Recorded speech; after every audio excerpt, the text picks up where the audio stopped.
Participantes que nos acompañan. Ahí estamos. Muy bienvenidos entonces a todos los participantes que nos acompañan el día de hoy en este primer conversatorio de este ciclo de conversatorios sobre cielo seguro. Les damos la bienvenida y hoy día vamos a conversar sobre líneas de distribución y transmisión de energía y su impacto sobre las aves. Este es el primero de 3 conversatorios que se van a realizar durante los siguientes meses en el marco de la implementación de la Estrategia Nacional de Conservación de Aves. Y en particular, este primer conversatorio está siendo organizado por el Grupo de Trabajo de Buenas Prácticas y Políticas Públicas que el Ministerio de Energía le toca articular de manera voluntaria. Les damos un saludo entonces a ellos especialmente y saludamos a todas las instituciones que hoy día nos acompañan y que son parte de esta política pública. Mi nombre es Leicia Maya, yo soy profesional del Departamento de Conservación de Especies del Ministerio del Medio Ambiente y hoy día los voy a estar acompañando y haciendo el hilo conductor en este conversatorio. Y nada, les damos la bienvenida. Les voy a comentar un poquito qué tenemos el día de hoy.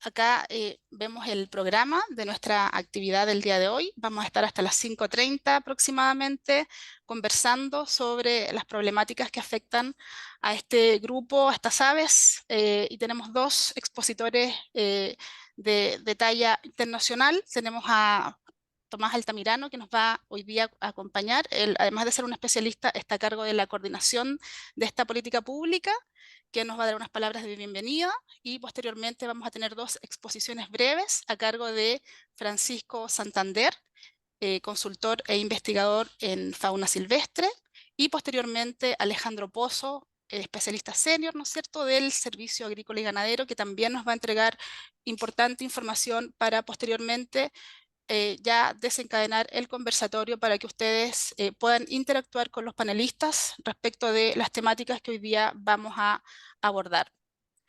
Entonces, esta es la agenda del día. Vamos a darle a continuación la palabra a Tomás. Vamos a continuación a dar las exposiciones y las preguntas las vamos a revisar en la parte final de la actividad. Les pedimos por favor entonces que, bueno, ustedes ya ven, sus micrófonos y sus cámaras están, digamos, apagados, ¿no es cierto?, porque estamos en modo seminario. Sin embargo, al final vamos a tener la oportunidad de abrir micrófonos y cámaras para que ustedes puedan interactuar e intervenir con sus preguntas en el espacio que corresponda. Les vamos a pedir que durante las exposiciones ustedes realicen sus preguntas y las dejen, si así gustan, en el canal de preguntas de el Zoom, de la plataforma Zoom, y eventualmente las vamos a revisar al final de la exposición. Así también vamos a tener un espacio de preguntas abiertas en donde ustedes van a poder intervenir de palabra a través de sus micrófonos. Ya, por lo tanto, tenemos estas 2 modalidades. Vamos a ir viendo ahí, de acuerdo al nivel de interacción que tengamos, qué preguntas vamos a ir desarrollando. También les pido que dejen sus saludos y nos vayan comentando desde qué instituciones hoy día participan, desde qué regiones también participan a nivel nacional, para poder también saludarlos el día de hoy. Así que nada, sin más, le voy a entregar la palabra a don Tomás en su rol de coordinador de la Estrategia Nacional de Aves. Y bueno, Tomás también es parte de Audubon Chile, así que para ti, Tomás, un saludo, bienvenido y tienes la palabra. Muchas gracias, Lacey. Em, bueno, sí, mi nombre es Tomás Altamirano, yo soy el coordinador nacional de la Estrategia Nacional de Conservación de Aves 2021-2030. Soy además parte del equipo de Audubon en Chile. Y les quiero dar la bienvenida a todas y todos a este primer conversatorio, un ciclo de 3. El próximo va a ser en mayo y el siguiente en junio, en nombre del Ministerio del Medio Ambiente, pero también en nombre del Comité de Implementación de la Estrategia Nacional de Conservación de Aves, que es eh, básicamente una plataforma de colaboración. Son 25 instituciones, servicios públicos, ONGs y academia que están colaborando y trabajando en conjunto para implementar esta estrategia, que lo que busca finalmente es apuntar hacia un desarrollo sostenible en Chile y mitigar o erradicar idealmente amenazas a estas aves. Hoy día vamos a hablar específicamente de distribución, generación de energía en estos conversatorios que son liderados por uno de los 4 grupos de trabajo de este comité, que es el de políticas públicas y buenas prácticas. Así que Quisiera entonces darle la bienvenida en nombre del Ministerio, en nombre de Audubon y en nombre de estas otras 24 instituciones que eh, pertenecen y trabajan activamente dentro de este comité para la implementación de la estrategia. Muchas gracias. Muchísimas gracias, Tomás, por ahí, por entregarnos ese marco también. Te despedimos y a continuación le vamos a pedir que se prepare a Francisco Santander, quien nos va a hablar el día de hoy sobre la mortalidad de aves en tendidos eléctricos en Chile. ¿Qué estamos pasando por alto, Francisco? Les comento un poco respecto de Francisco. Francisco es consultor e investigador en fauna silvestre. Es coordinador del proyecto Aves y Tendido Eléctrico de Aves Chile, UNORCH, y además es jefe de especialidad de fauna silvestre en la consultora Geobiota. Tiene amplia experiencia en proyectos de investigación asociados al impacto de tendidos eléctricos y parques eólicos sobre la fauna silvestre. Es profesor de biología y ciencias naturales. Además, es doctor en ciencias silvoagropecuarias y veterinarias de la Universidad de Chile. Tiene un magíster en ciencias con mención en entomología de la Universidad Metropolitana de Ciencias de la Educación. Francisco, por favor, tienes el micrófono, tienes la cámara para ti, para que puedas entonces comentarnos qué estamos pasando por alto respecto de la mortalidad de las aves con los tendidos eléctricos. Muchas gracias. Gracias, Lacey. Voy a compartir pantalla.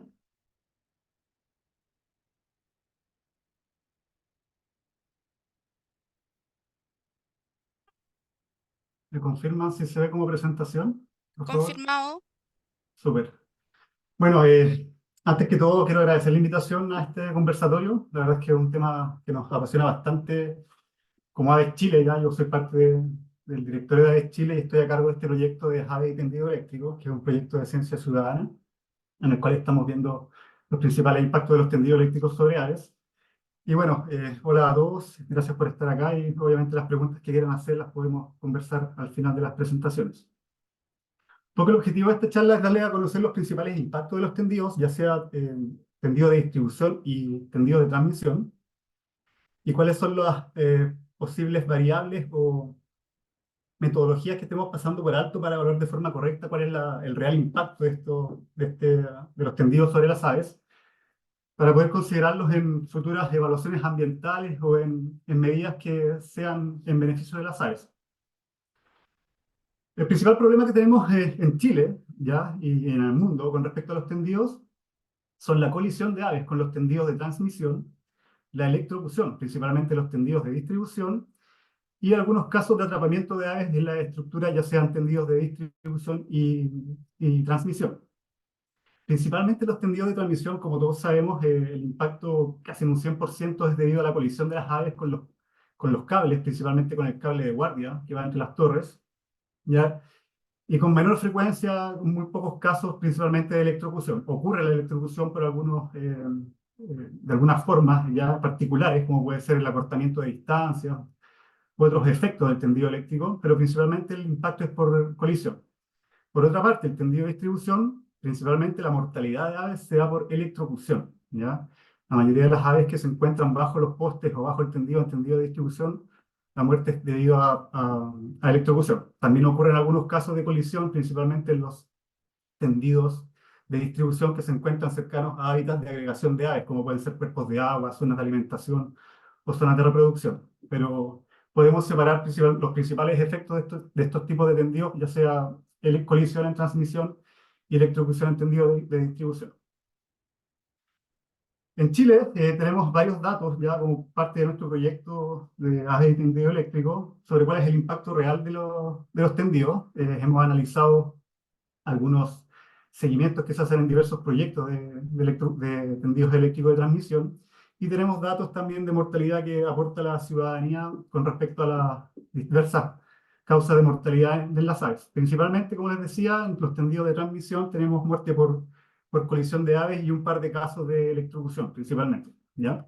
En los tendidos de distribución, básicamente electrocución de aves de diversos grupos, principalmente aves rapaces y algunas aves citasiformes y grupos pertenecientes a las gaviotas, ¿ya? Como ocurre en todo el mundo, o sea, la tendencia en cuanto al efecto y a especies que se están viendo afectadas en Chile es similar a lo que ocurre en el resto del mundo. Pero también tenemos algunos datos ya más específicos de lo que está ocurriendo realmente en los tendidos de distribución y transmisión con respecto a la riqueza de especies o a las especies que se están viendo afectadas y a la abundancia. Como parte del proyecto, hace un tiempo, el año pasado, publicamos este trabajo en el cual juntamos información con respecto al impacto de los tendidos de distribución y transmisión en las aves a nivel sudamericano. Y en este trabajo aportamos nosotros con nuestros datos de ciencia ciudadana, ya en donde pueden ver aquí en el color verde en el gráfico que se ve, cuáles son los grupos de aves o las familias que se están viendo principalmente afectadas en Chile en tendidos de distribución y transmisión.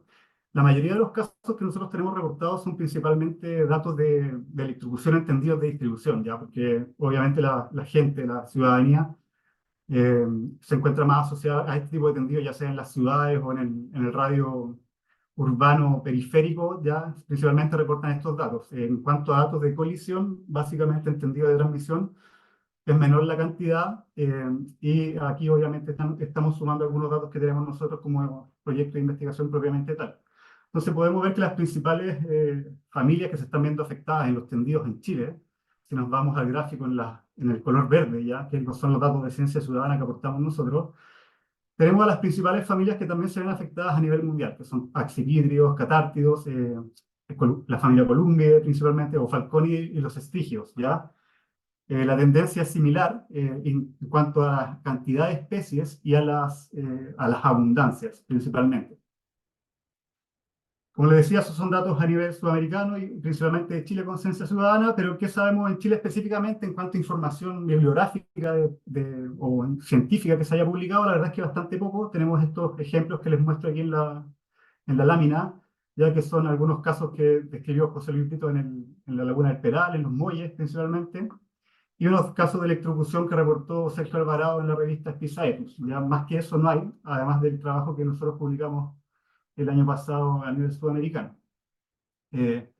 ¿Cuáles son las especies que se ven afectadas? Volviendo un poco al estudio que presentamos, y en donde en el color verde pueden ver los datos de Chile, principalmente, ¿ya? Tenemos, bueno, a las lechuzas, los estrigios, principalmente el tucúquere, por ejemplo, el chuncho, se ven afectados principalmente por electrocución. Algunos miembros de la familia de las gaviotas, también en la zona costera de Chile, son bastante numerosos los casos que tenemos de varias especies de gaviotas. Y bueno, patos y algunas especies acuáticas, y destacan principalmente las palomas, ya la familia Columbidae, con altos casos en el norte de Chile, principalmente debido a datos de colisión. Con respecto a las especies que se ven afectadas por la colisión con tendido de transmisión, hace un tiempo hicimos una revisión de algunos proyectos de electrocución en Chile, de los cuales han reportado algunos datos a la Superintendencia del Medio Ambiente. Esto como parte de una asesoría en la que trabajamos con el Ministerio de Energía y el Ministerio del Medio Ambiente. Y las principales especies reportadas que se están viendo afectadas por colisión con tendidos de transmisión son los columbiformes, tórtolas principalmente, ya sea tórtola cordillerana, tórtola común y otras especies en el norte, especies de paseriformes, muchas especies, la verdad, y principalmente jilgueros, chirigües en el norte de Chile, y caradriformes. Esto está principalmente abordado por el tema de los queltehues y el chorlo de campo. ¿Ya? Y el resto de las especies, bueno, sigue la tendencia a nivel mundial en cuanto a estrigiformes, citasiformes, falconiformes, pero en menor cantidad. Aquí les dejo una tabla con las principales especies que nosotros detectamos que se están viendo afectadas por colisión, entendido de transmisión. Y bueno, sigue la tendencia, como les decía, que se produce a nivel mundial en cuanto a los principales grupos que se están viendo afectados. Ya, como sabemos, en Europa, en Norteamérica, son principalmente especies de las pertenecientes al grupo de las rapaces, o las grullas, las cigüeñas principalmente, o garzas, ¿ya? Y por último, en cuanto a tendidos de transmisión, nosotros tenemos datos que han reportado las empresas eléctricas, y por medio de transparencia los obtuvimos, cuáles son los cortes que se están produciendo en los tendidos de distribución y transmisión producidos por aves. Las empresas en Chile reportan los cortes eléctricos cuando se producen en sus tendidos y reportan las causas potenciales. Entonces esto lo podemos tener un poco como proxy de cuáles son los datos o los casos de electrocución principalmente que se están produciendo en Chile. Entonces tenemos estos datos del 2010 al 2015, en donde en este gráfico lo que quiero representar es un poco que la mayoría de los casos, la mayor cantidad de casos de cortes eléctricos producidos por aves, se producen en temporada reproductiva. Y esto coincide un poco con lo que se sabe a nivel mundial, en donde se destaca que la mayoría de los casos de electrocución o colisión se producen en la temporada reproductiva, cuando los pichones o los volantones salen de los nidos y empiezan con sus primeros vuelos, ya se ven afectados principalmente por los tendidos eléctricos. Ahora, ya un poco entrando en cuáles son las medidas que se proponen para los tendidos eléctricos, bueno, la diversidad o la cantidad de medidas que se proponen se asocian principalmente a la guía que publicó el Servicio Agrícola Ganadero en 2015, ya para evitar la colisión en tendidos eléctricos. Tenemos que tener presente que los tendidos de distribución no entran en la evaluación ambiental, por lo tanto, no hay medidas que se estén aplicando en tendidos de distribución, que es donde ocurre la mayor cantidad de casos de electrocución, ya que es una cantidad muy alta. Solamente tenemos medidas y se hacen estudios de impacto ambiental y se proponen medidas para tendidos de distribución, de transmisión, perdón, y en esto se proponen las medidas clásicas que se proponen en todo el mundo, ya que tienen algunas efectividades muy altas, pero otras también unas efectividades muy bajas. Pero se están proponiendo las medidas que se describen en la literatura y cuáles han sido probadas. Ya en cuanto a eso, la verdad es que no hay mucha diferencia en lo que se propone en Chile, salvo aquí un caso muy puntual que es algo que no, yo creo que no aplica mucho para murciélagos, que se propusieron difusores ultrasónicos para murciélagos en tendidos eléctricos. Ya los murciélagos, la verdad es que no se ven afectados por colisión con tendido eléctrico. Deben haber algunos casos puntuales, pero es un impacto que no se produce, básicamente. ¿Y qué es lo que estamos pasando por alto? Y esto es un poco lo que quería destacar, porque si bien es cierto, los tendidos de transmisión están siendo abordados por la evaluación de impacto ambiental, se proponen medidas y se hacen seguimientos, lo primero es que el tendido de distribución no se está evaluando, ya la verdad no se están aplicando medidas, y según los datos que nosotros tenemos, la electrocución podría ser mucho más importante el impacto sobre las aves que los tendidos de transmisión. Ya según los datos que tenemos nosotros, que son varios cientos de datos de incidentes y de mortalidad de aves en tendidos, la mayoría, el 80% aproximadamente, corresponden a tendidos de distribución. ¿Ya? Ahora, claramente esto puede estar dado por un sesgo de las personas que están reportando datos y por dónde se están moviendo, pero la tendencia indica que efectivamente los tendidos de distribución son los que están produciendo un mayor impacto. Ahora, con respecto a los tendidos de transmisión, que sí son evaluados y se hace seguimiento y se evalúan, tenemos un grave problema en la estandarización de las metodologías de seguimiento, ¿ya? Los diversos proyectos que se han evaluado y que han sido calificados con resoluciones de calificación ambiental positivas en Chile, todos tienen frecuencias de monitoreo distintas, metodologías distintas, proponen dispositivos de forma completamente independiente a otros proyectos. Si bien es cierto, algunos se basan en la guía del SAC, ya la guía es bastante laxa, por así decirlo, en cuanto a las medidas que proponen un set de medidas. Entonces las empresas lo están proponiendo de forma indistinta. Básicamente cada uno propone su dispositivo para controlar la colisión de aves. Pero dentro de esto, además de los dispositivos, las principales diferencias y donde se están produciendo sesgos seguramente y subestiman la cantidad de aves afectadas, son las metodologías de seguimiento, principalmente en cuanto al seguimiento propiamente tal, o sea, la frecuencia de los seguimientos, que pueden ir desde seguimientos diarios hasta anuales en cada uno de los proyectos. Y uno de los más importantes son los estudios complementarios para estimar de buena forma la cantidad de aves que se están viendo impactadas por los tendidos. Y estos son principalmente estudios de remoción de carcasas, estudios de detección de carcasas y conteos de aves que se están produciendo por el tendido de forma cuando los investigadores o las personas que recorren el tendido buscando carcasas de aves están vigilando los dispositivos, ¿ya? Entonces, un poco para terminar ya la presentación, destacar que dentro de los tendidos que se están evaluando en el sistema, que son solamente los de transmisión, hay diferentes metodologías y vacíos en la frecuencia de seguimiento y en las metodologías de estudio de remoción de carcasas propiamente tal y de detección de sesgos, ¿ya? Entonces esto está claramente subestimando la cantidad de aves que se están viendo impactadas. Eso para terminar. Espero no haberme pasado de los 10 minutos. Muchísimas gracias, Francisco, por tu presentación muy representativa de la problemática, así que creo que vamos a tener ahí insumos importantes para poder conversar al final de la presentación que realice Alejandro Pozo a continuación. Así que les pedimos a los participantes que por favor vayan incorporando sus preguntas, sus inquietudes para Francisco en el canal de preguntas y respuestas, para que al final podamos responderlas, ¿no es cierto?, por parte del especialista.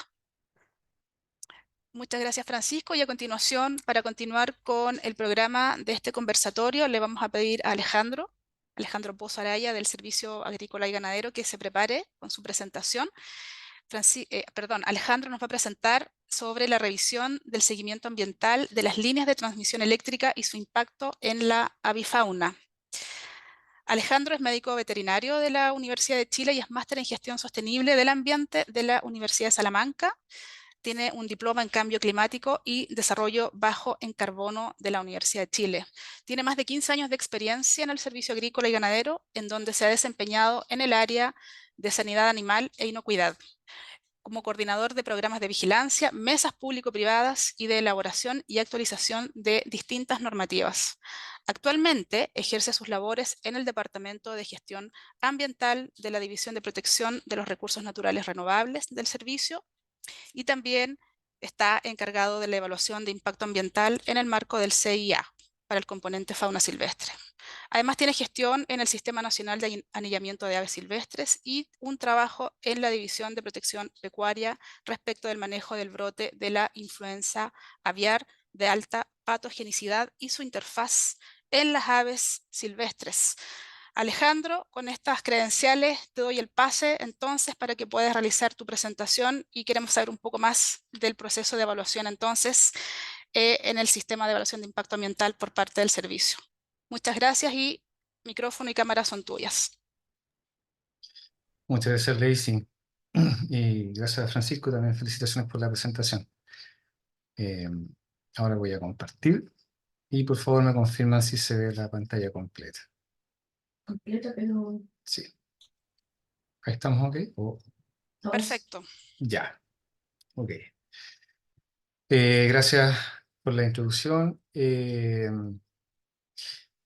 Bueno, gracias de nuevo a Francisco. Hay cosas que él tocó que creo que son muy comunes a lo que yo también quería hablar acá, que un poco las funciones que nosotros ejercemos dentro del sistema de evaluación de impacto ambiental y que tocan el foco de este conversatorio que está organizando el Ministerio de Energía, ya que en el fondo cómo se cruza, ¿cierto? La transmisión eléctrica específicamente con su afectación en la avifauna. Como bien dijo Francisco, nosotros tenemos por normativa la facultad de hacer la revisión ambiental de ciertos proyectos que están, como ustedes probablemente saben, determinados en la ley de medio ambiente y en el reglamento, y son esos los que tienen la obligación de ingresar, pero hay muchos otros que están fuera del sistema, que no se evalúan y que por lo tanto para nosotros corresponden a una sola gris, y que claro, ahí los investigadores, los académicos, tienen la oportunidad, la opción de poder hacer la investigación o quizás hacer el diagnóstico en esas partes donde los servicios por ley no pueden llegar. ¿Ya? Ese es un punto importante. Entonces, desde ese punto de vista, solamente para recordar y enmarcar un poco la presentación, quería yo recordarles de que el SAC dentro del sistema de evaluación de impacto ambiental y posteriormente, una vez que ya está lista la resolución de calificación ambiental del proyecto y se lleva a cabo el seguimiento ambiental, esto se realiza siempre bajo esta normativa que yo les presento acá. Primero porque el SAC tiene bajo su ley orgánica, la 18.755, la facultad de la protección de la fauna bravía, aparece ahí, hay ciertos conceptos y que está mandatado a la protección de los recursos naturales en general. Por supuesto también está la ley general de base del medio ambiente y su reglamento, que es el reglamento 40, y ya un poquito más a nivel sectorial está la ley de caza y su reglamento también, la ley 19.473 y el decreto 5, ¿cierto? Que ya ahí quizás se sale un poquito más del componente ambiental y va un poco más a lo sectorial de lo que hace el SAC. Y también se toma en cuenta el decreto supremo número 10, que es el último que se refiere a la clasificación de especies del Ministerio de Medio Ambiente, ¿ya? Bueno, que también lo tiene el reglamento de casa, la clasificación de especies, pero en el fondo nosotros nos movemos bajo este marco normativo. Y dentro de esto nosotros hacemos la evaluación ambiental, que de los componentes que nos corresponden por ley, ¿cierto? La flora, la fauna, el suelo, y su seguimiento cuando la Superintendencia de Medio Ambiente nos hace la encomendación de la fiscalización para ver este seguimiento, ¿ya? También para hacer la introducción, cuando hacemos la evaluación nosotros, en general del componente fauna, se hace referencia a estos efectos adversos que se encuentran descritos para lo que son las líneas de transmisión eléctrica. Específicamente para la avifauna se describe, y para la fauna en general, la destrucción o pérdida de hábitat, la fragmentación de hábitat, la pérdida de fauna, y en particular yo marqué un poquito en oscuro las que aplicarían para avifauna, o las que están descritas, ¿cierto? Que son la colisión, la electrocución. También se encuentra descrita el electromagnetismo, pero todavía está muy en desarrollo, las investigaciones todavía no son claras, y por supuesto hoy día lo que se puede evidenciar son las dos primeras principalmente, y es a lo que un poco nos enfocamos en este seguimiento ambiental, ¿ya? Y que son lógicamente los componentes que los titulares normalmente se incluyen dentro de los compromisos cuando hacen sus declaraciones o sus estudios de impacto ambiental. También a modo general, aquí quise colocar los factores que están contemplados dentro de la línea de transmisión eléctrica y su impacto en la bifauna, ¿cierto? Están estos tres grupos de factores que son los estructurales, los biológicos y los locales. Los estructurales que dicen relación básicamente de cómo está hecha la estructura de líneas de transmisión eléctrica.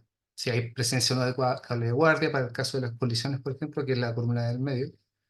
Va a depender también del largo del vano, la altura del tendido, son factores que van a influenciar en la mayor o menor riesgo que tenga estas estructuras en la colisión de las aves. Para el caso de la electrocución, que no es tanto para, como se mencionó, no es tanto para la línea de transmisión eléctrica, pero también se puede dar la distancia entre los conductores, el diseño de los aisladores o material de pilar de apoyo, pero eso está más que nada para la distribución. Los factores biológicos, que probablemente ustedes lo saben bien, que tienen que ver con las características propias del ave, su morfología alar, su envergadura, el comportamiento. Los juveniles lógicamente tienden a ser un poquito más propensos, lo mismo que las aves que tienen hábitos nocturnos probablemente, si hay sitios de conservación de aves, etc. Y los factores locales que son propios del lugar donde se encuentra el proyecto, que va a depender si tiene cursos de agua, quebradas, elementos lineales donde las aves puedan eventualmente cruzar, en la cual, por ejemplo, sea perpendicular a una línea de transmisión, va a ser una zona de riesgo, si hay o no condiciones meteorológicas, si hay o no disponibilidad de perchas, si son sitios de migración, cosa importante en algunos sectores del país, etc. Todo esto está basado, como aparece ahí en la guía del SAC para proyectos eólicos y de transmisión.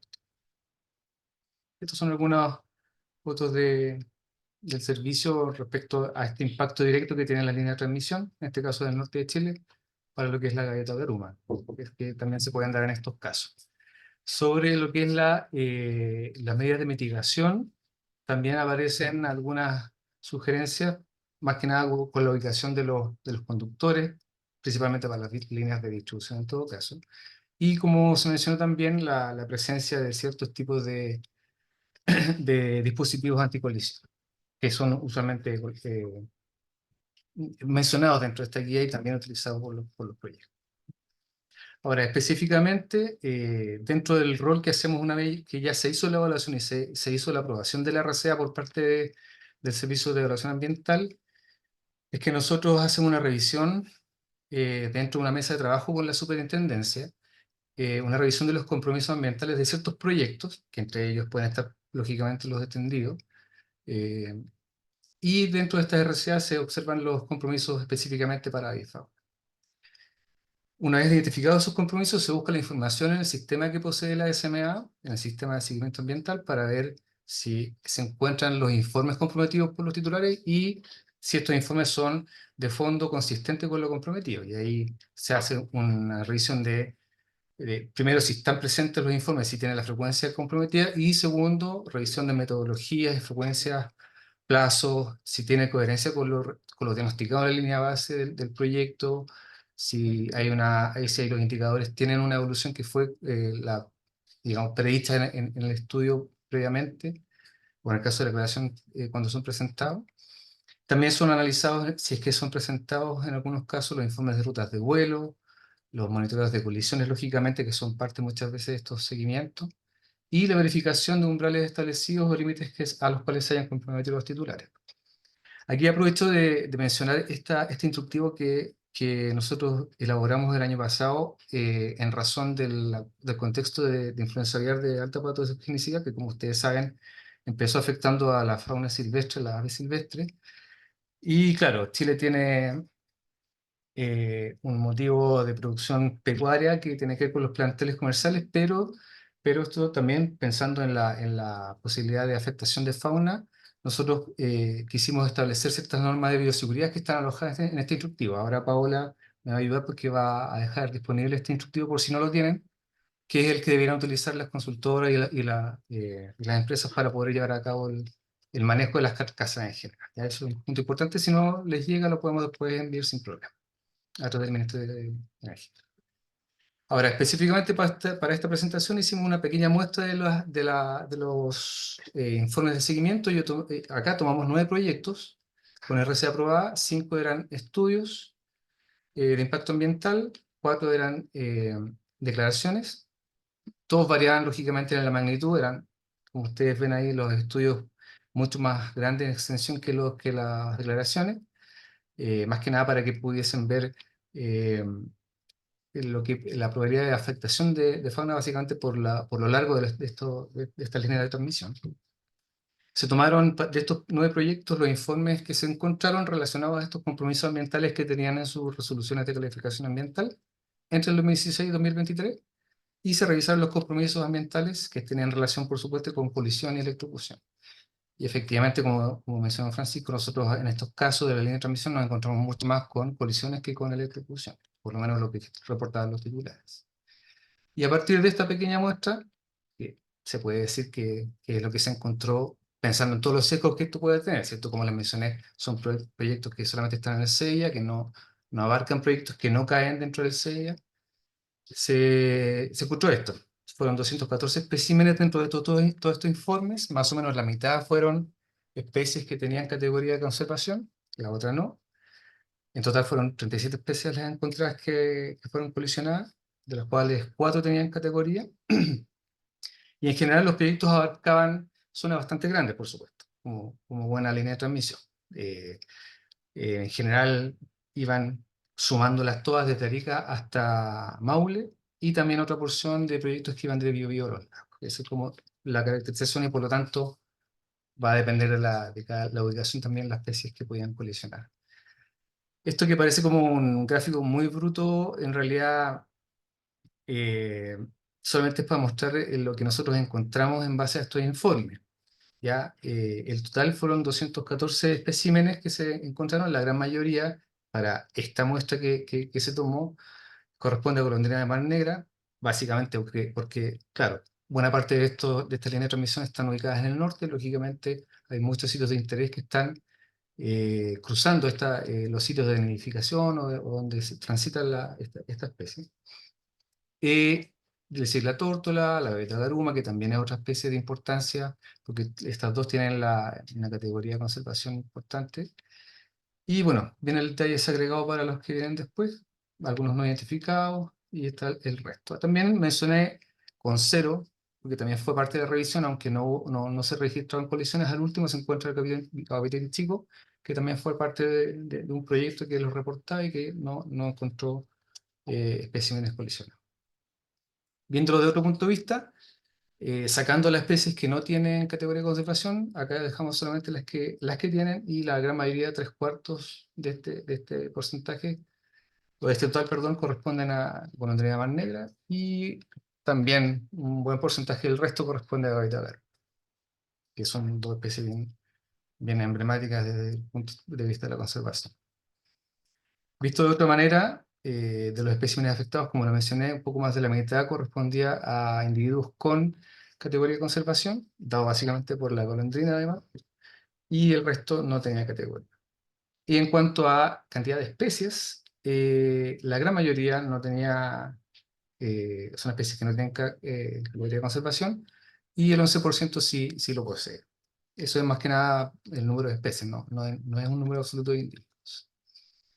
Para cerrar, ya estoy un poquito pasado, y también un poco para contextualizar, esta información que les mostré yo ahora no es una información que hayamos elaborado específicamente para este conversatorio, pero claramente es muy útil para los objetivos de este, pero en el fondo se enmarca dentro de un contexto de un trabajo que estamos realizando ya desde el año pasado con la Superintendencia de Medio Ambiente, en donde en esta mesa de trabajo estamos haciendo una selección de proyectos para diferentes componentes, no solamente para fauna, también suelo, flora, y para en el fondo hacer un seguimiento y alguna grado de fiscalización documental de aquellos titulares que se comprometían a subir informes y a cumplir con los indicadores que fueron plasmados en la RCA respectiva. Entonces, esto nos ha permitido muchas cosas positivas. Primero, establecer un trabajo de seguimiento conjunto con la SMA. Con ello también se hicieron medidas de apoyo de fiscalización por parte del SAC cuando había encomendado por parte de la CMA para el seguimiento. Esto también retroalimenta un poco los procesos y nos permite mejorar los documentos como las guías, los informes que posee la SMA para estos efectos de fiscalización.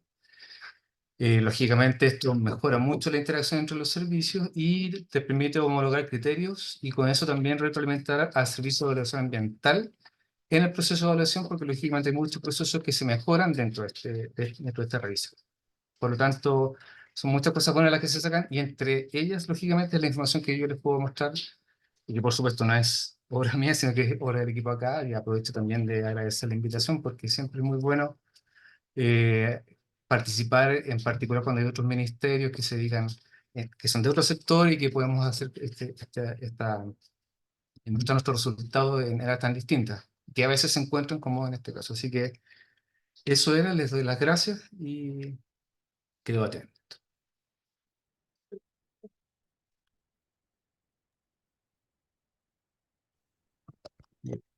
Muchas gracias, Alejandro. Excelente presentación. Así también para Francisco, tenemos ayer los saludos, las felicitaciones para ambos expositores, muy buenas presentaciones. Y bueno, siendo las 16:44, vamos a abrir entonces los canales correspondientes, así que los animamos a que puedan incorporar sus preguntas. Ya tenemos varias inquietudes de los asistentes acá en el canal de preguntas y respuestas y también en el chat, ya así que vamos a hacer ahí una priorización de las mismas. Por el momento les leo un saludo que tenemos desde Sandra Pérez, nos dice muchos saludos desde Santiago, desde la GIZ. Y tenemos entonces acá, vamos a abrir el espacio, los invito también a que puedan pedir la palabra levantando su mano, ¿no es cierto?, para que en algún momento también podamos dar la palabra y puedan expresar sus preguntas a viva voz. Por el momento, vamos a partir entonces, tenemos acá una pregunta del colega Álvaro Parra, ya que nos escribe desde el norte. A ver, déjenme ver si interpreto bien esta pregunta. Dice si alguno de los especialistas, porque no precisa a cuál va dirigida la inquietud, si se pueden referir las diferencias en las líneas de transmisión eléctrica LTE que pasen por valles o ríos respecto de humedales y el mayor número de aves. No sé si se explica bien o necesita mayor aclaración ahí para los especialistas, Francisco, Alejandro. Esperamos. Yo sí creo que entiendo que la pregunta viene por el lado de si en ese tipo de ambientes o hábitats se produce una mayor mortalidad, producto de la agregación de aves probablemente. Mira, nosotros no tenemos datos como proyecto propiamente tal de sectores con esas características. Sí se sabe y está escrito en la literatura, pero de otros países, ya, pero debería ser igual acá en Chile, que en sectores con agregación de aves, por ejemplo, como humedales, cuerpos de agua, la mortalidad de aves es mayor, ya, o se concentra en determinados sectores, por ejemplo, también se puede producir por colisión o por electrocución, dependiendo del tipo de tendido que esté cercano a esos lugares. O sea, si existe un cuerpo de agua que tenga un tendido, por ejemplo, de distribución por alrededor, que son estos tendidos de distribuciones, son los típicos postes que nosotros vemos en las ciudades o en las zonas rurales, que es un poste con 3 cables por arriba, básicamente, ¿ya? Cuando se encuentran cercanos a cuerpos de agua, en esos sectores generalmente se produce una mayor mortalidad por colisión, ¿ya? Porque las aves al venir bajando hacia el cuerpo de agua colisionan con los tendidos que están cercanos, ¿ya? Y también algunas aves que tienen conductas de perchado, como rapaces, que se pueden alimentar en las cercanías de esos lugares, se electrocutan en los tendidos de distribución. Algo similar ocurre con los tendidos de transmisión también, en donde si hay un tendido cercano, un lugar de agregación de aves, por ejemplo, la mortalidad por colisión va a ser mayor en comparación con otros sectores del mismo tendido, ¿ya? Obviamente en sectores desérticos probablemente la mortalidad es mucho menor. El tema, como decía Alejandro, es que en el norte, por ejemplo, se están viendo afectadas especies que están en categoría de conservación por los tendidos de transmisión, y eso ocurre porque, bueno, hay zonas de nidificación cercanas a tendidos en el norte, que son las golondrinas de mar o la gaviota caruna. Entonces, esta condición de ser lugares de reproducción, de nidificación, de alimentación, obviamente va a incrementar la mortalidad de aves por alguno de los dos efectos y en ambos tipos de tendidos. No sé si dejo mi respuesta con eso. Pues sí, Alejandro puede complementar, seguramente que tiene datos del norte. Sí, la verdad es bien similar a lo que tú dices, Francisco, porque por lo menos dentro de las evaluaciones que hemos hecho, lógicamente los ríos o los humedales son puntos en que se tiene que poner mucho ojo y en particular se solicitan o se presentan muchas veces estudios de vuelo de aves previo a la etapa de construcción de la línea de transmisión. Entonces, normalmente en estos especies de diagnóstico que se realizan para estos sectores que presentan mayor presencia de aves, eh, se hace, claro, una cuantificación con metodologías que deberían estar como validadas, digamos, para poder ver si esos sitios requieren de, primero, ver si hay impacto significativo, que es una cosa que hace que un proyecto caiga como estudio o como declaración, y segundo, si son significativos, pasen por medidas de mitigación, reparación o compensación, que es lo que dice la ley. Ahora, también pasa, en el caso de las declaraciones, aunque la ley no lo obliga, muchas veces los titulares presentan medidas voluntarias. Ahí caen los compromisos ambientales voluntarios, donde muchas veces parte de estos dispositivos disuasores o alguna otra medida, como alguna estructura donde puedan prestar las aves, normalmente son presentadas como compromiso voluntario igualmente y que tienen relación con este mayor factor de riesgo que presentan los cursos de agua en general o los cuerpos de agua como tal. Así que efectivamente hay bueno, y la misma guía del SAC como que también le da, si bien es bien general, en el fondo no es una receta que te dice qué hacer en tales casos, sí te da ciertas directrices de poner más ojo o tomar ciertas precauciones a la hora de presentar los proyectos cuando se presentan estas características del sector, del terreno que puedan ser de riesgo para las aves. Muchas gracias, Francisco. Alejandro, por esas respuestas, creo que fueron muy clarificadoras ahí para todos nosotros, en particular para Álvaro. Álvaro, espero que las respuestas hayan sido satisfactorias y en la misma línea, ahí tenemos la siguiente pregunta que tal vez Alejandro pueda partir con abordándola. Es de un asistente anónimo, no tenemos su nombre, pero el planteamiento es el siguiente. Dice, ¿qué impedimentos existen para aumentar la implementación de medidas de mitigación en líneas de distribución que ya están instaladas? ¿Cuál es tu visión ahí también y tal vez alguna propuesta que puedas exponer, Alejandro? Y tal vez Francisco posteriormente pueda complementar. Ya, claro, a ver, en este caso, como son líneas que se encuentran ya instaladas y por lo tanto son líneas de transmisión con una RCA aprobada, y desde el punto de vista legal, en el fondo, el titular está obligado solamente a cumplir lo que dice la RCA. Si la RCA dice que el compromiso que ellos se comprometieron es, voy a inventar, colocar disuasores cada 50 metros, lo que correspondía era hacerlo cada 10 metros, la verdad legalmente no hay mucha alternativa, salvo que algún recurso legal y probablemente un abogado que esté por ahí puede tener más herramientas, pueda revertir esa decisión. Pero una vez que ya establecía la RCA, aunque existen mecanismos y existen nunca nada está escrito en piedra, digamos. Siempre hay algún recurso legal que pueda retrotraerlo o echar atrás una aprobación de un proyecto. En realidad el compromiso ambiental que se encuentra en la RCA aprobada es la que mandata.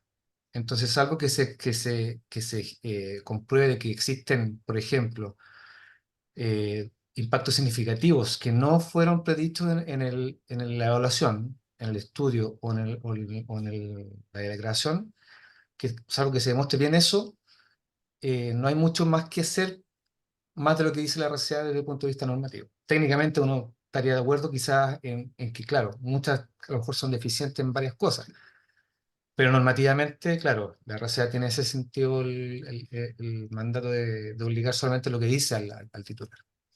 Ahora, como les digo, hay herramientas legales. Normalmente después la RCA, una vez que son publicadas, hay recursos de reclamación, hay recursos jerárquicos, se dan otras situaciones, otras instancias en que el SEA tiene que hacer una revisión y si no el SEA, también existe la instancia del Tribunal Ambiental, eventualmente el Consejo de Defensa del Estado también se puede inmiscuir, digamos, cuando hay un daño ambiental de un proyecto ya aprobado, también se dan esas cosas, existen, digamos, ¿ya? Pero en el fondo tienen que ver con temas normativos. No sé si me explico, pero al final el tema normativo acá es como el que mandata finalmente, ¿ya? Y el impedimento sería ese. Ahora, dentro del proceso de evaluación, lógicamente, no hay impedimento. O sea, el titular propone, el SEA revisa, debería haber una revisión en base al riesgo que existe y ahí empieza a quizás exigir otras medidas un poquito más exigentes, probablemente, especialmente en los estudios. Eso es lo que yo podría comentar por mi lado. Muchísimas gracias, Alejandro. Francisco, no sé si quieres complementar la respuesta. Y no, la verdad es que está súper Ujú, completo. Solo es, por ejemplo, llevándolo a las líneas de distribución, la verdad es que hay, bueno, como no entran al sistema de evaluación, la verdad es que básicamente ya depende de que la empresa pueda corregir los tendidos que tienen pie de forma voluntaria. Yo conozco algunos casos en particular en donde se han producido altas mortalidades de aves, perdón, por ejemplo, de águilas, cercano a algunos rellenos sanitarios en donde la empresa ha corregido de forma voluntaria por alguna denuncia que se ha hecho cierto sector o algunas estructuras del tendido solamente, pero hacer algo legal para la línea de distribución, la verdad es ujú. que no hay. O sea, eso es un tema también que hay que empezar yo creo, a estudiar y analizar para ver si van a entrar a evaluación. Eso. Excelente, muchas gracias. Sí, efectivamente ahí estos recursos, bueno, como tú mencionabas, Alejandro, el tema de las reclamaciones generalmente se presenta con RCAs que tienen una aprobación más bien reciente, pero no sé si pasadas, ¿no es cierto?, ya instaladas, tenemos experiencia, de que, no sé si hay alguien del CIA que nos está acompañando hoy día, pero en general no tenemos, al menos acá en el Ministerio, experiencias de reclamaciones que se presenten cuando las líneas ya han sido instaladas y han pasado un tiempo considerable desde que comienzan a implementarse estos proyectos. Sería interesante poder también tener esa información. En la misma línea, nuevamente también en lo que es el marco reglamentario que tenemos a nivel nacional, tenemos una pregunta de Gino Olivares que pide también aquí una aclaración. Dice, bajo las circunstancias indicadas en el reglamento del sistema de evaluación de impacto ambiental, ¿cuándo las colisiones se configurarían como impactos significativos? Ahí puedo partir yo si quieren. Sí. Bueno, en general la ley y el decreto y el reglamento del SEIA hablan de impactos significativos cuando se pone en riesgo bueno, se cumplen ciertas características que tienen que ver para el caso particular de las aves, con las singularidades que se mencionan para el grupo específico al que nos estamos refiriendo. Específicamente, si hay, por ejemplo, grupos de especies que están en categorías de conservación y que la línea de base mostró que podrían ser afectadas en un gran porcentaje, por ejemplo, en su población, la instalación de una línea de transmisión. También podría ser una especie que sea endémica, ¿ya? Que en el fondo se configura como un recurso único, que también está descrito dentro del reglamento. El recurso único también se considera como una singularidad que en el fondo podría darle esa categoría de impacto significativo finalmente. También podría darse incluso a especies que tengan menor categoría, o sea, que no estén en riesgo, por ejemplo, una especie que se encuentre en preocupación menor o en situación parecida, pero que la población afectada por el proyecto sea muy grande, o que se encuentre en un área específica con un tal nivel de población que genera una afectación súper importante en ese sitio. Entonces, también va a depender de esos factores. Eso está bien normado está en las guías que tiene el SEA, perdón, que tiene el SEA en su portal, y también están establecidas en las dos normativas, que son la ley y el decreto, que tienen relación básicamente con el nivel de endemismo, tienen relación básicamente con las categorías de conservación o con algún otro factor que le dé un carácter único o característico al recurso, así se le llama. Y no necesariamente que el impacto per se sea significativo, porque de hecho, si uno lo piensa, cualquier actividad o cualquier proyecto va a generar un impacto. El hecho es que sea o no significativo. Y eso, eh, por ejemplo, hay declaraciones de impacto ambiental que, claro, en su línea base detectaron especies con categoría de conservación, pero el nivel de impacto era tan bajito que finalmente no requirió ninguna medida de mitigación que lo compensara. De hecho, dentro del reglamento y dentro de la ley exige la implementación de medidas de mitigación, compensación o reparación solamente para el caso de los estudios. En el caso de la declaración eso no se exige. Así que va a depender un poco de esos factores cuando se hace la evaluación. Clarísimo, Alejandro. Em, Tenemos aquí la solicitud también para poder complementar esta respuesta por parte de Melisa González del Ministerio de Energía. Melisa, por favor, adelante, tienes el micrófono ya dispuesto. Hola, muchas gracias. Sí, es justamente sin perjuicio de lo que ya han explicado los colegas, quería informar que el criterio para saber cuándo un impacto es o no significativo no es fácil de determinar, y por lo mismo, junto al SEA y con el apoyo de la GIZ, de la Agencia de Cooperación Alemana, estamos prontos a iniciar un estudio que nos permita levantar criterios para poder definir cuándo un impacto de una línea de transmisión o de parques eólicos pueda ser considerado no significativo sobre aves y murciélagos. Entonces es un vacío que no necesariamente se va a poder definir con criterios tipo un número fijo o asociado a ciertas especies en particular, pero sí vamos a poder levantar criterios más objetivos para poder medir cuándo esos impactos pueden no ser significativos. Entonces es un tema que es preocupación del Servicio de Evaluación Ambiental, es preocupación del Ministerio de Energía, y en esto también en este estudio vamos a tener algunas actividades participativas donde vamos a considerar a los OAECA que tienen competencia en el tema, especialistas, a los gremios de la energía, por supuesto, y también a la ciudadanía, a los expertos y a los miembros de la ENCA. Gracias. Sí, ahí, disculpa, Daisy, Adelante. súper buena la aclaración de Melissa, porque en el papel la verdad suena súper fácil, y lo que acabo de explicar también suena súper fácil, que lo que es significativo o no, y la verdad es súper complejo a rato poder efectivamente hacer la diferencia. Eh, Porque claro, muchas veces aparece alguna especie con categoría de conservación, y ahí en el fondo empiezan los puntos muy finos donde tienes que empezar a hacer la evaluación de diferentes componentes, cómo va a poder finalmente llegar a esa decisión. Pues, y eso no es fácil para nada. Así, para cada tipo de proyecto, estas decisiones también van a depender de un montón de factores. Entonces, efectivamente, son súper buenas estas directrices que están haciendo, bueno, como el ministerio, eso es súper positivo. Y facilitan mucho también el proceso de evaluación para no generar desproporciones en los criterios, porque eso también suele pasar, de que los evaluadores tienden a generar diferencias básicamente porque efectivamente hay, hay rangos más o menos amplios, y los límites son menos difusos. Así que son súper buenas iniciativas esas. Muchas gracias. Muchas gracias ahí a los panelistas que nos permitieron entonces conocer un poco más en detalle, ¿no es cierto?, respecto de este marco. Em, Son las 5, nos quedan 30 minutos. Vamos a, en este momento, dar la palabra. Tenemos una mano arriba para darle la oportunidad a un participante que pueda expresar su inquietud. Tenemos justo la pregunta a continuación de Reinaldo, así que aprovecho de, Reinaldo, de darte la palabra para que puedas hacer tu pregunta en vivo a los expositores. Te estamos abriendo el micrófono en este momento. Aló, ¿se me escucha? Se escucha.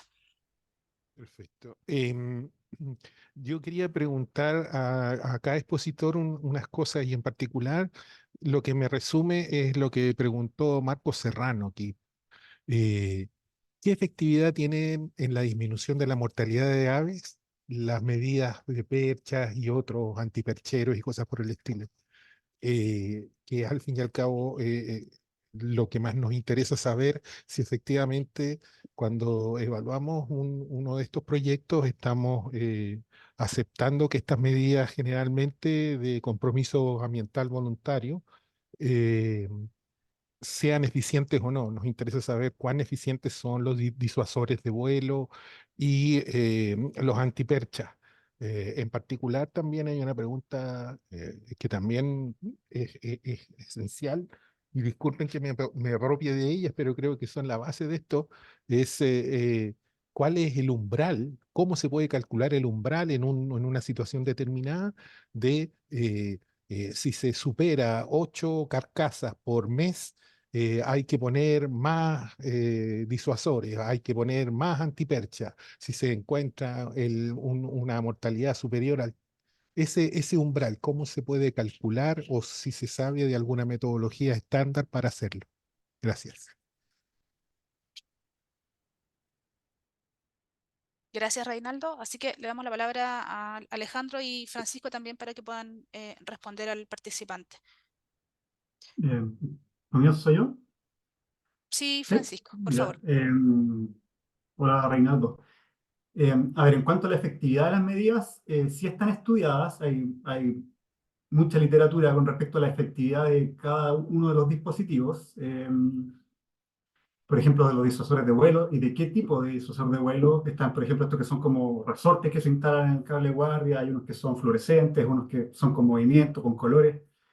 Esos están estudiados y hay varias revisiones por ahí dando vueltas en donde indican la efectividad. Ahora, con respecto a ese tipo de medidas que son anticolisión, ahí también entra en juego un poco la biología de cada una de las especies en particular, ¿ya? Porque hay especies, por ejemplo, que tienen mejor maniobrabilidad, especies que obviamente tienen una maniobrabilidad peor, que son más pesadas o tienen una diferencia en las cargas alares. Pero sí existe literatura con respecto a eso.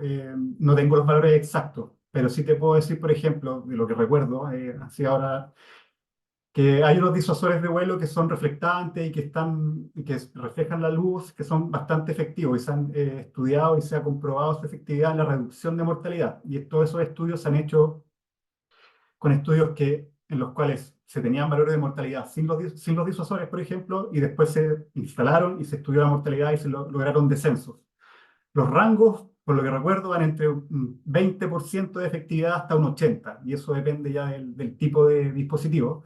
Si mal no recuerdo, creo que en la guía del SAC hay algunos trabajos en los cuales hay referencia a ellos que se indican la efectividad. ¿Ya? Por ejemplo, las antiperchas que tú mencionas, que supongo que son para los tendidos de transmisión, porque están en el tema de la evaluación. La verdad es que eso tiene datos que difieren un poco en cuanto a su efectividad, porque, por ejemplo, estas antiperchas que son como peinetas que se instalan sobre las torres, ya que están sobre los cables conductores, a veces, si bien es cierto, previenen que el ave se perche, a veces las aves quedan atrapadas ahí. Ya, por ejemplo, hay unas que son como unos puntas de reja, por así decir, cuales son tienen harto impacto, porque los jotes, por ejemplo, se perchan en esas estructuras y quedan enganchados las patas entre medio de las puntas. Entonces, es bastante común ver en el norte de Chile pájaros jotes principalmente colgando de las peinetas que están sobre las torres. Por otra parte, para mejorar eso, existen unas peinetas que son flexibles, que evitan que el ave se perche, pero también evitan que quede enganchada, ¿ya? Y con respecto a los tendidos de distribución, la mejor medida para un tendido de distribución es el diseño amigable con las aves, ya que es la distancia entre conductores. A mayor distancia, menor probabilidad o menor riesgo de electrocución de las aves porque no hacen puente entre los cables, ¿ya? Y la más efectiva, que sí está estudiada y que tiene efectividad cercana al 90%, es la aislación de los conductores. ¿Ya? La mejor medida para, después del diseño amigable con las aves, son estos aislantes que se instalan sobre los cables para evitar que las aves se electrocuten. ¿Ya? Y eso es súper efectivo. Eso es lo que puedo aportar yo.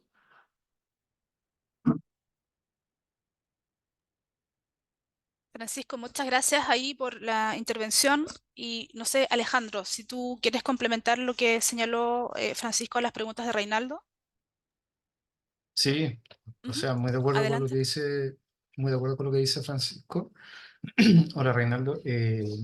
Más que nada para complementar y confirmar lo que dice Francisco, específicamente si ustedes miran la guía, la tenía acá a mano, la guía del SAC del año 2015, las referencias número 24 y 33 que utiliza la guía hacen referencia a estos dispositivos y ahí aparecen cifras de disminución, si quieren como algunas publicaciones específicas. Les puedo compartir el link donde está en PDF esta guía, no sé dónde lo podría compartir aquí en responder alguna de las preguntas, dice, Así es, lo puedes dejar en el chat. en el General chat. Alejandro, Ya, de hecho ya tenemos un instructivo ahí de manejo de carcasas que lo dejó disponible Paola Rossi también del servicio. ya. Ahí está, en el fondo ahí está la guía y bueno, se hace referencia a los que mencionaba Francisco, los de resorte, los de otro tipo Ujú. y claro, pueden llegar, estoy hablando de los de transmisión, no los de distribución. Pueden llegar a cifras bien altas en base a esta, por lo menos la literatura que se usó en su momento para hacer la guía.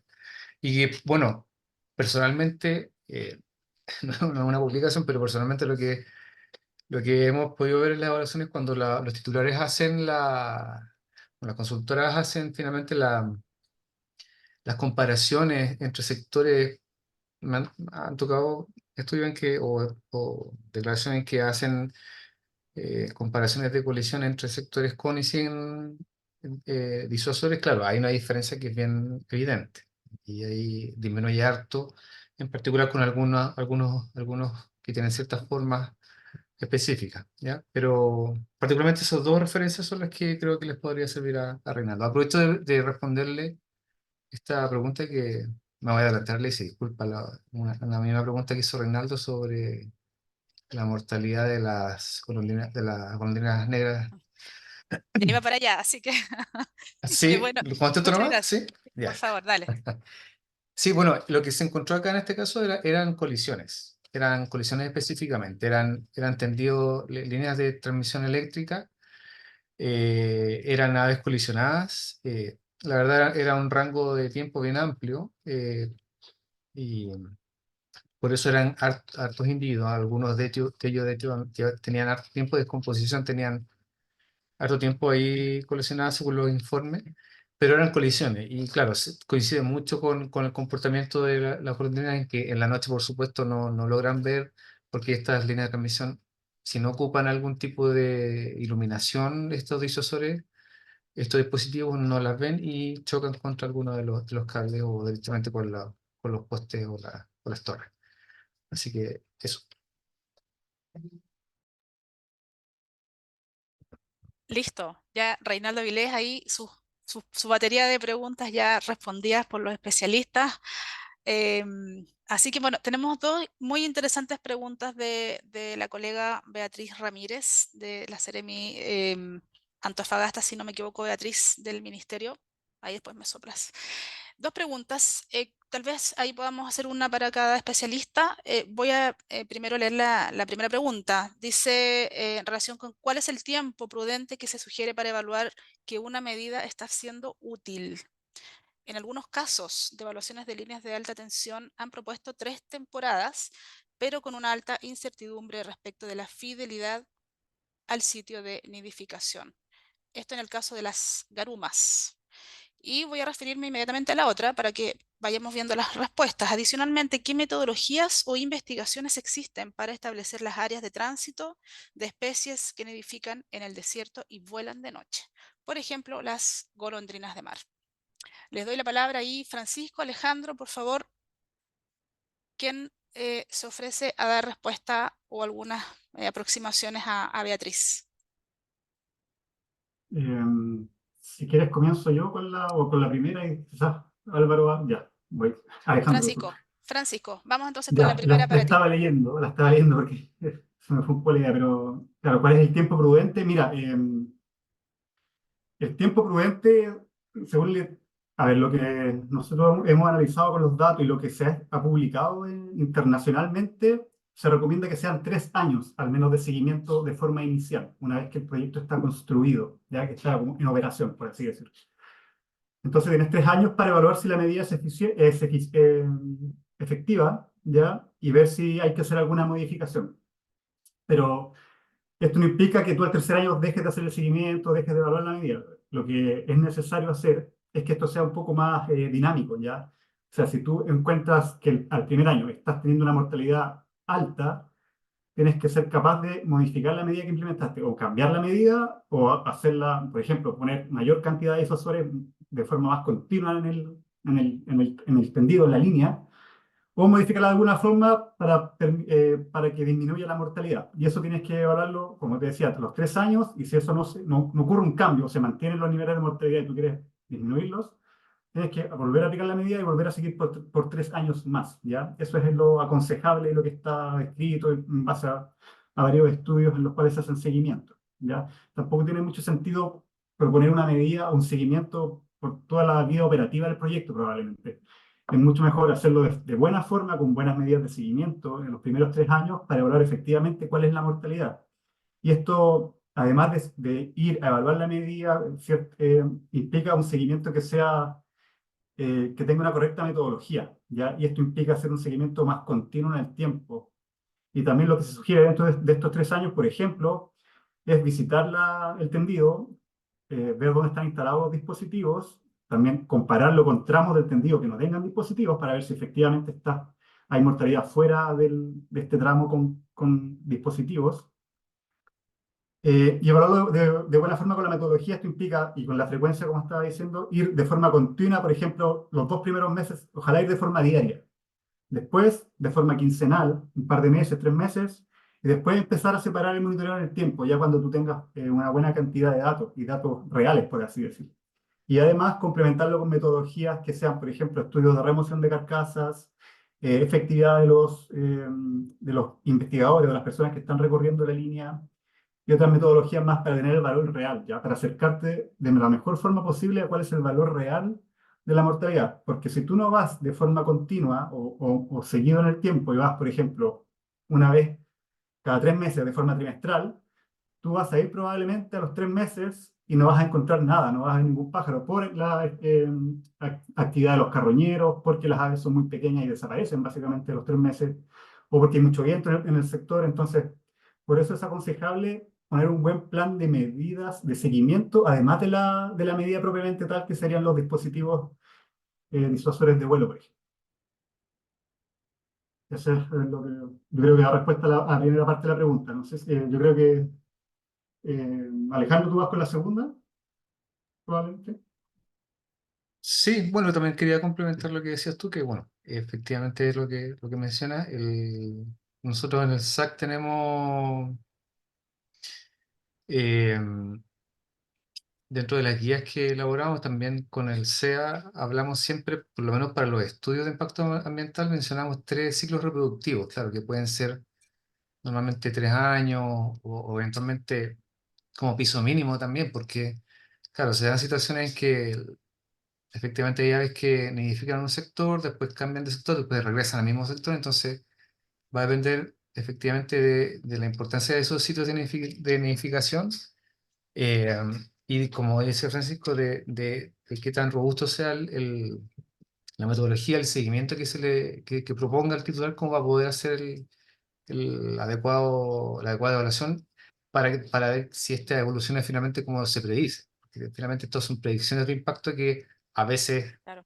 no resulta ser como se piensa, porque claro, la metodología no está tan correcta. Eh, Sobre la segunda pregunta,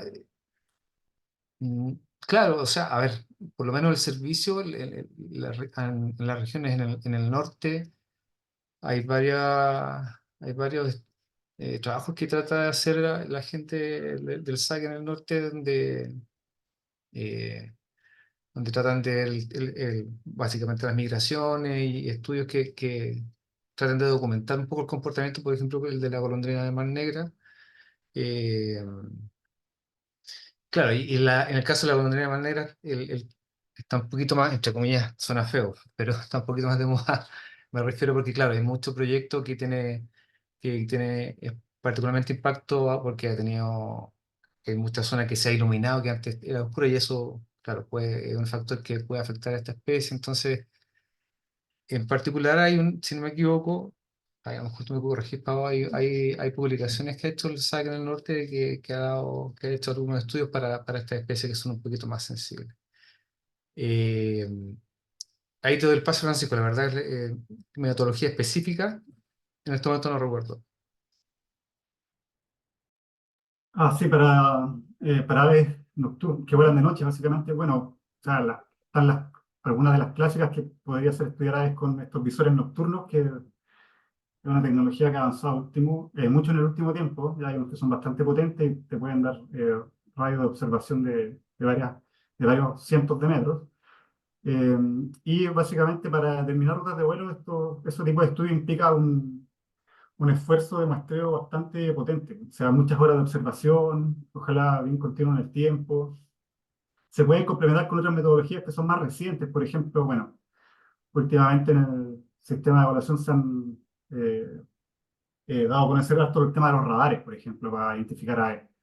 Ya, pero los radares, si bien es cierto, pueden ser una metodología bastante eh, eficiente en cuanto a la detección de aves, igual necesita del acompañamiento de ornitólogos, por ejemplo, porque los radares no te pueden determinar qué especie es, ya te van a dar la información de un punto, básicamente, se viene moviendo en el espacio con cierta dirección y a cierta altura, pero igual necesitas del ornitólogo, de la persona, del especialista al lado del radar, entonces no es que sean metodologías excluyentes, pueden ser complementarias, pero lo fundamental en esta metodología es el esfuerzo de muestreo. Y obviamente acá de noche también puedes aplicar quizás playback nocturno para ver si las aves te responden y ver si están presentes. Hay que complementar con todas las metodologías, yo creo que se conocen, y utilizar la tecnología más actual, ¿ya? Pero yo creo que es un complemento de cosas de metodología. Excelente, Francisco, Alejandro. Creo que las respuestas fueron muy contundentes ahí y me indican que, bueno, Paola Rossi del Servicio Agrícola quiere también complementar las respuestas que ustedes han entregado a los participantes. Así que, Paola, tienes el pase para poder Ya. hacer tu intervención. Gracias. Hola, mm, buenas tardes. Sí, es como apoyar un poco en esta parte. Efectivamente, nosotros como el servicio y en las regiones vienen, sobre todo el norte, haciendo muchos estudios en esta parte. Y hay distintas formas de monitoreo, ya como hablaban también, pero nosotros los tenemos en la página web, los podemos compartir. Y una cosa interesante es que ha sido bastante efectivo, se han encontrado sitios de nidificación y se están haciendo sitios y se están revisando estos sitios. Entonces, estos sitios han servido para poder colocarlos como insumos cuando se hacen estudios de líneas de base y el SAC cuando tiene que pronunciarse. Por lo tanto, el SAC cuando se pronuncia presenta esta metodología y bueno, las tenemos en la página web, las podemos compartir y son bastante complementarias también. Además de usar visores, tiene que ver, incluso se han usado nosotros tenemos algunos saben que tenemos caninos, funcionarios caninos que tenemos de lo mismo que están en los aeropuertos, que revisan maletas, se le adiestró con el mismo olor de las golondrinas justamente cuando se rescataban golondrinas, cuando caían en impacto en la ciudad de Iquique, por ejemplo, y estos caninos fueron adiestrados y después se utilizó también para buscar los sitios de día. Entonces, hay varios tipos de que se usaron metodologías y que se han encontrado. Así que los vamos a compartir acá en el chat. Muchas gracias, Paola, por el complemento y entonces vamos a dejar esa información disponible para los participantes. Tenemos sus correos, así que también podemos hacer el envío de la información a través de ese medio. Sin embargo, van a quedar, como en algunos casos ya están dejando aquí los panelistas, la información en el chat general de la plataforma. Me voy a ir a una pregunta que tenemos en el chat para después ya ir cerrando con la pregunta que quedó pendiente respecto de los umbrales, ya para que los especialistas la puedan mirar. Está ahí, asistente anónimo nos pide que por favor se dé respuesta a la pregunta relativa a la determinación del umbral. Pero me voy a una pregunta de Osvaldo Malfanti, del Ministerio del Medio Ambiente. Nos pregunta: ¿qué medidas de remediación aplican los proyectos cuando las muertes sobrepasan lo esperado? ¿Tenemos alguna experiencia o información para entregarle a Osvaldo? Mira, nosotros el año pasado hicimos un trabajo, una asesoría en conjunto con el Ministerio de Energía y el Ministerio de Medio Ambiente, en el cual se nos encargó revisar todos los proyectos, bueno, parte de los proyectos eléctricos de distintas regiones de Chile que tenían medidas asociadas a aves. ¿Ya? En la mayoría de los estudios se proponen algunos, bueno, no en todos, pero en gran parte se proponen algunos indicadores de cumplimiento con respecto a la mortalidad, y ninguno de esos proyectos había superado el umbral que habían propuesto, ¿ya? Entonces, yo no conozco ningún proyecto en el cual se haya aplicado alguna medida de remediación en caso de que estén muriendo más aves de las que se estimaron. Lo que sí conozco es experiencia internacional, ya en donde, un poco como respondí anteriormente, lo que se hace es monitorear los trazados, los tramos del tendido que tienen dispositivos, y en caso de que se encuentre una mortalidad mayor a la esperada o se esté viendo afectada alguna especie que esté en categoría de conservación, se aplican medidas específicas para esa especie en particular o para el conjunto de aves. Y en ese caso básicamente es eh, aumentar la cantidad de dispositivos de disuasores, por ejemplo, o modificarlos por otro que quizás tenga una efectividad mayor, o que tenga una efectividad mayor para esa especie en particular, porque todas las especies por lo general responden de forma distinta. Entonces, eh, hay que hablarlo con respecto a cada especie. Pero como te digo, acá en Chile yo no conozco nada. No sé si alguien del servicio quizás puede conocer un caso en el cual algún proyecto haya superado su umbral. Lo que sí también conozco en Chile son estos, como mencionaba anteriormente, entendidos de distribución, donde ocurren electrocuciones, que es algo completamente distinto a lo de transmisión eléctrica. Es que las empresas lo que hacen es principalmente aislar todos los conductores para que las aves que se posan en los postes no se electrocuten. Y ahí esa medida es muy efectiva, o sea, como decía, sobre el 90%, cercana al 100%, ¿ya? No hay, aparte del diseño amigable con las aves, esa es la mejor medida antielectrocución, ¿ya? Ahí con respecto, disculpa, el tema de los umbrales que estaban preguntando, que también se me fue en la Francisco, respuesta sí, anterior. por favor. Sí, mira, definir una cantidad de aves muertas en un tendido que no se ha instalado es bastante complejo. Lo que se suele hacer, más que definir la cantidad de aves que van a verse afectadas, se elaboran mapas de riesgo de colisión, por ejemplo, para los tendidos eléctricos, en donde se introducen algunos modelos estadísticos en los cuales, además de la abundancia de aves y algunas otras variables asociadas a la biología, por ejemplo, del ave, se incluyen variables ambientales, topográficas, muchas variables, y te va a dar un mapa de riesgo en donde están los sectores con mayor riesgo de colisión, y en eso aplicar las medidas. Ahora, fijar un valor a priori es complejo porque, como decía, todas las especies responden de forma distinta. Entonces, generalmente esos modelos incluso se hacen para especies en específico, no para todas las aves. ¿Ya? Entonces, es difícil. Lo que se podría hacer quizás acá en Chile, como existen datos que son asociados a los datos que mostraba Alejandro probablemente, es revisar lo que se está reportando, cuál es la mortalidad de especies en un sector determinado, y tomar esos valores como base probablemente. Sería quizás una buena forma, porque tomar valores de mortalidad de otros países no tiene mucho sentido, porque las especies, si bien es cierto, son de los mismos grupos, son especies distintas, entonces responden de forma distinta también. Pero con un número específico es complejo de determinar porque no es tan exacto. Generalmente tú vas a jugar con valores, con rangos de mortalidad probablemente. Lo que sí es importante es que estas medidas todas sean dinámicas, que no queden rígidas una vez que se aprueba el proyecto y está la RCA, que esas medidas no sean rígidas y que se puedan ir analizando en base a los monitoreos de cada proyecto y de cada tendido en particular, para ir ajustándolo y implementando mayor cantidad de dispositivos u otro tipo de dispositivos para reducir la mortalidad. Muchas gracias, Francisco, por el complemento y también por hacer mención a la pregunta que estaba pendiente. Alejandro, por favor, coméntanos si quieres agregar algo adicional a lo que ya mencionó Francisco respecto de las preguntas previas. Sí, efectivamente, como dice Francisco, en general los límites son bien complejos de establecer. Pero bueno, normalmente en la evaluación muchas veces los titulares establecen medidas de mitigación o algún otro tipo de medida si es que se produce un aumento o algún resultado sobre lo esperado, que tiene que ver, para este caso, por ejemplo, aumentar o acortar la distancia de los disuasores, y ahí en el fondo van proponiendo otras medidas si es que se da un escenario en que las colisiones empiezan a aumentar.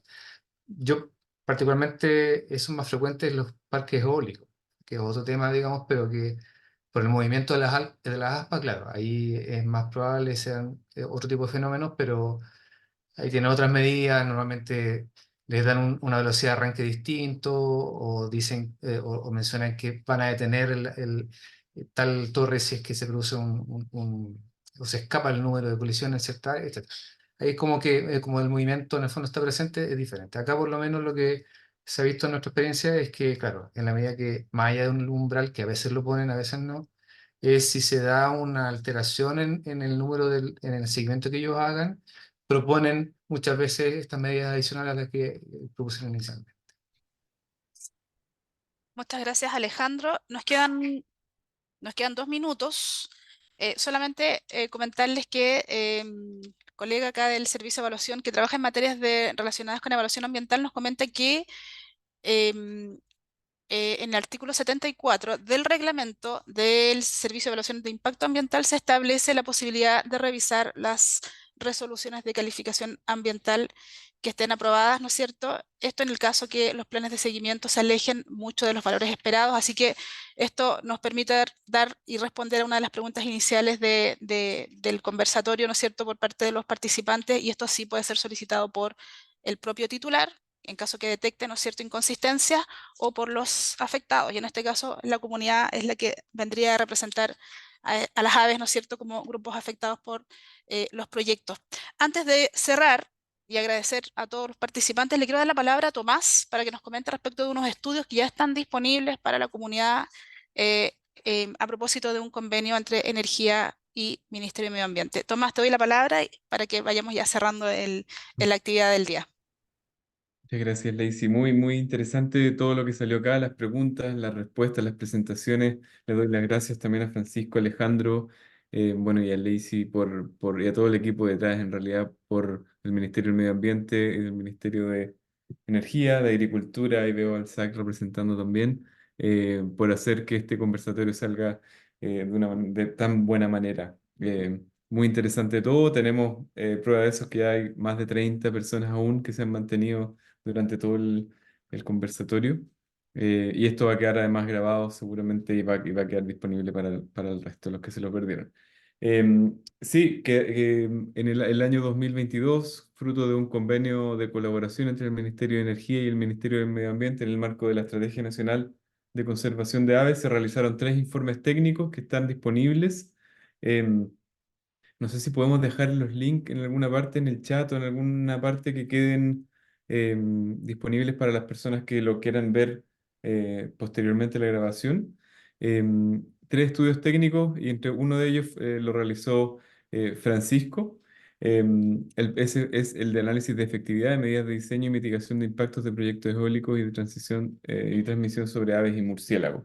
Hay otro también de metodologías de identificación de rutas migratorias o de vuelo y áreas de relevancia para aves, principalmente en Magallanes, y el tercero es de análisis de efectividad de medidas en proyectos eólicos y de transmisión sobre aves y murciélagos. Así que todo eso ya está disponible. Vamos a ver la forma de dejarles el link disponible a todas las personas que están hoy día aquí y las que posteriormente se unan a la grabación y puedan revisar esta interesante conversación. Me despido y les doy las gracias nuevamente a todas y todos los que pudieron unirse hoy día y los que están detrás de que este ciclo de conversatorios resulte de la mejor manera. Muchas gracias. Que estén muy bien. Muchas gracias, Tomás. Vamos a ver la manera de dejar disponible los recursos que mencionas, Tomás. No sé si en el chat los links puedan quedar activos para todos o a través del listado de correos electrónicos que podamos compartir la información. Ahí veremos la forma. Ya no comprometemos nada ahora porque desconozco si van a quedar. Ahí están.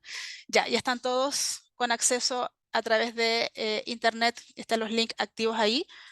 Pero solamente, Tomás, lo enviaste para anfitriones y panelistas. Así que tal vez lo Ah, podemos dejar abierto para todos. para todos. Perfecto. Ahí Sí. está. Yo no sé, desconozco si esto queda disponible luego en donde alojemos esta grabación, pero No sé si el chat queda disponible, No, pero creo que no.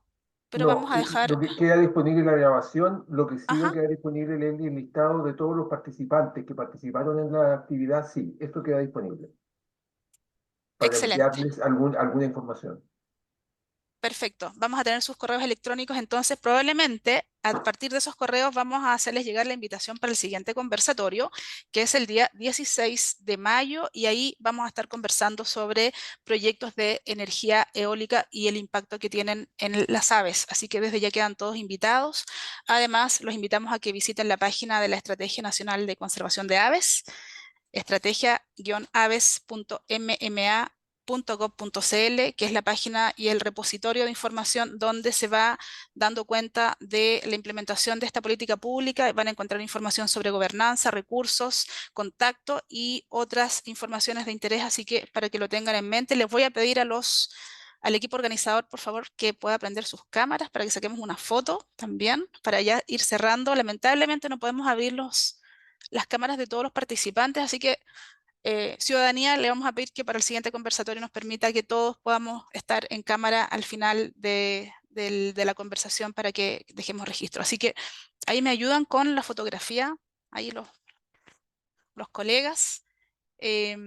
Bueno, no me queda más que agradecer a los panelistas especialmente, a Francisco Santander, a Alejandro Pozo, a las instituciones que conforman y que están implementando esta estrategia de conservación de aves y especialmente al grupo de políticas públicas, ya que tenemos mucho trabajo por delante. Así que yo me despido, a nombre del equipo les doy las infinitas gracias y esperamos verlos entonces en el siguiente conversatorio el próximo mes. Así que tengan excelente tarde y nos vemos prontamente. Que tengan buena tarde. Muchas Chao, gracias. chao. Muchas Muchas gracias. Chao, gracias. Gracias. Don Nos Germán, vemos. Gracias a todos.